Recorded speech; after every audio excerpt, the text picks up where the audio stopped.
மாண்புமிகு முதலமைச்சர் அவர்கள்.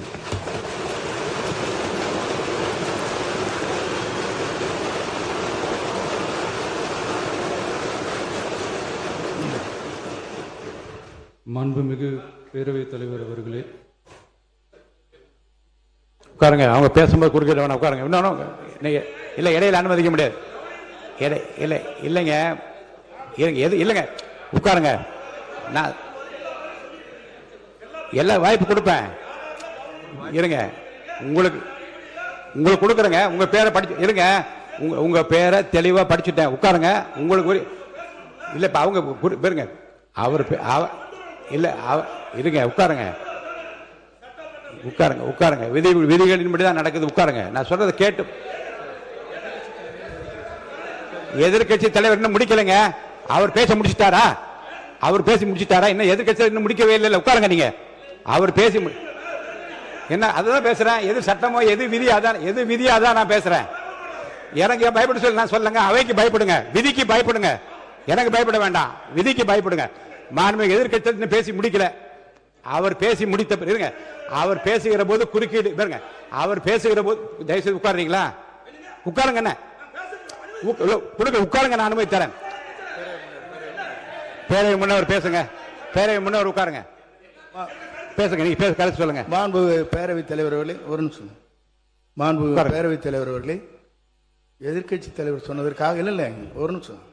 எதிர்கட்சி தலைவர் குறிப்பிட்டதற்காக அதற்கு ஒரு பதில் அளித்ததற்கு பிறகு முறைப்படி உங்களுக்கும் அந்த வழங்கப்படும். ஆகவே நீங்கள் அதுக்குள்ள அவசரப்படாது. அதுதான் சொல்றேன். நான் அதுதானே சொல்றேன். மாண்புமிகு முதலமைச்சர் அவர்கள்.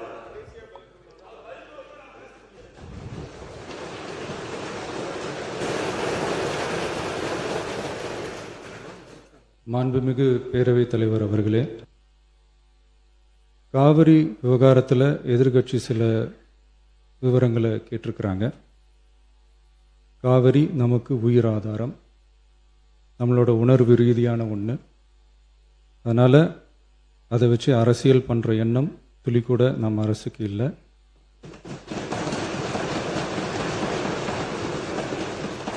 அதுக்கான அவசியமும் இல்லை. மேகதாது விவகாரத்தில் நாம் எல்லாரும் சேர்ந்து தான் தீர்மானம் போட்டோம். அதை நேர்முக கடிதமாக மாண்புமிகு பிரதமர் அவர்களுக்கும் அனுப்பி வச்சிருக்கிறோம். அதோடு நாம் அப்படியே இருந்துடல. ராஜ்யசபாவில் ஒன்றிய ஜல் சக்தி துறை இணை அமைச்சர் மேகதாது அணை பற்றி முழு விவரங்களை குறிப்பிடலைன்னு தெரிஞ்சதும் காவிரி நடுவர் மன்றத்தின் இறுதி தீர்ப்பு மற்றும் மாண்புமிகு சுப்ரீம் கோர்ட் தீர்ப்பு சம்பந்தமான விதிகள் மற்றும் பத்திகளை கோட் பண்ணி மேகதாது திட்டத்துக்கு எந்தவிதமான சட்டபூர்வமான அனுமதியோ நிர்வாக அனுமதியோ வழங்கக்கூடாதுன்னு மாண்புமிகு பிரதமர் அவர்களுக்கு அடுத்த நாளே நேர்முக கடிதம் எழுதினோம். காவிரி நதிநீர் பங்கீட்லேயும் சரி, மேகதாது அணை கட்டுற முயற்சிகளை தடுக்கிறதுலையும் சரி, தமிழ்நாட்டோட உரிமையை நம்ம அரசு கொஞ்சம் கூட விட்டு தரவே தராது. அதுதான் நம்மளோட நிலைப்பாடும். அதே நேரத்தில் கர்நாடகாவில் சில அணைகள் கட்ட ஆரம்பித்ததை பற்றியும் இதே அவையில் 1969 ஒரு விவாதம் நடந்திருக்கு. அப்போது நீர்வளத்துறை அமைச்சராக இருந்தது யார்?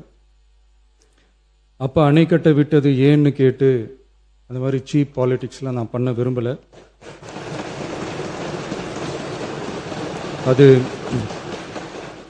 அது நம்ம நோக்கமும் இல்லை. ஏன்னா காவிரி விவகாரத்தை ரொம்ப கவனமாக கையாளணும். எந்த கட்சி ஆளுகிறது, எந்த கட்சிக்கு பெருமை, யாருக்கு பெருமைன்னெலாம் பார்க்கக்கூடாது. இது தமிழக மக்களுடைய பிரச்சனை அப்படின்னு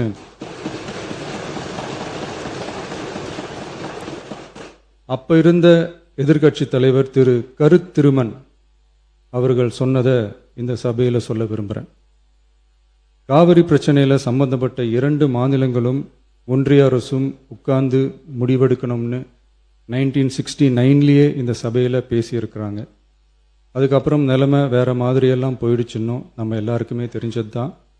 சட்டப்படி இந்த பிரச்சனையை அணுகிறதுல நாம் உறுதியாக இருக்கிறோம், அதில் மாற்றமே இல்லை. இருந்தாலும் ஒரு அட்டெம்ப்ட் எடுத்து பார்க்கலாம்னு தோணுனது தான் அந்த பெங்களூர் விசிட்.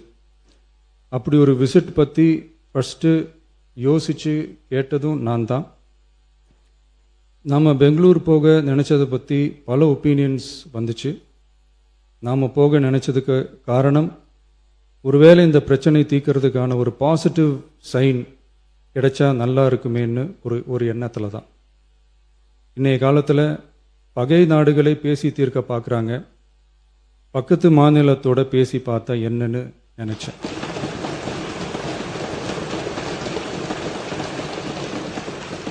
அதனால தான் அப்படி ஒரு அட்டெம்ப்ட் எடுக்க நான் ட்ரை பண்ணோம். ஒருவேளை அந்த அட்டெம்ப்டில் ஒரு அவமானம் நேர்ந்தால் என்ன செய்யன்னு சில பேர் கேட்டாங்க. அப்படி நடந்தால் தமிழ்நாட்டு மக்களுக்காக அதையும் தாங்க தயாராக தான் இருக்கேன்.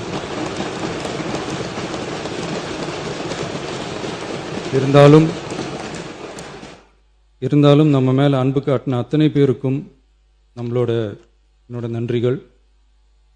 இந்த காவிரி விவகாரம் பற்றி மாண்புமிகு நீர்வளத்துறை அமைச்சர் அவர்கள் உரிய விளக்கம் அளிப்பார். அதே மாதிரி காவிரி பிரச்சனையால் பாதிக்கப்பட்ட விவசாயிகளுக்கான அந்த இன்சூரன்ஸ் பிரீமியம் அரசே கட்டுறதை பற்றி கேட்டிருந்தாங்க. அதுக்கான விரிவான பதிலை மாண்புமிகு விவசாய அமைச்சர் அவர்கள் தருவார்.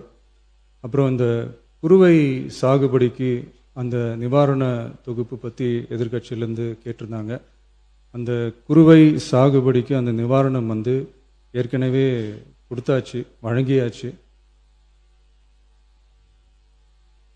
இது அரசியலே நாங்கள் தான் அப்படின்னு சொல்லிக்கிறவங்களுக்கு இது எப்படி தெரியாமல் போச்சுன்னு எனக்கு தெரியல.